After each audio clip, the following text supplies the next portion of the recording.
ప్రియమైన దేవుని బిడ్డలారా, ఈ శనివారం ఉదయాన్నే మనకు ఇచ్చిన ప్రభువుకు కృతజ్ఞతలతో స్తుతులు చెల్లిస్తూ, ఈరోజు మన పనులన్నిటిలో ప్రభు చేతుల్లోకి అప్పగిస్తూ ఆయన మార్గదర్శకత్వాన్ని కోరుకుంటూ ప్రార్థన చేసుకున్నాం. ప్రార్థనలో ఏకీభవిస్తారని నమ్ముచూ ప్రార్థిస్తున్నాను. ప్రేమగల పరలోకపు తండ్రి, ఈ రోజు మాకు దయచేసినందుకు నీకు వందనాలు చెల్లిస్తున్నాం.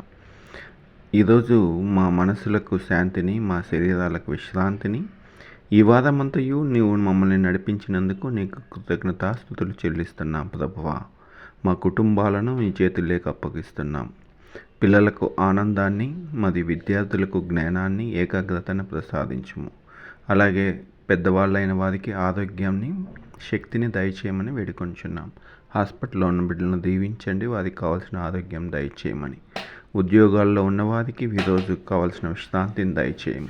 ఆర్థిక భారంగా ఉన్నవారికి నీ సమృద్ధిని ప్రసాదించము ప్రభువా.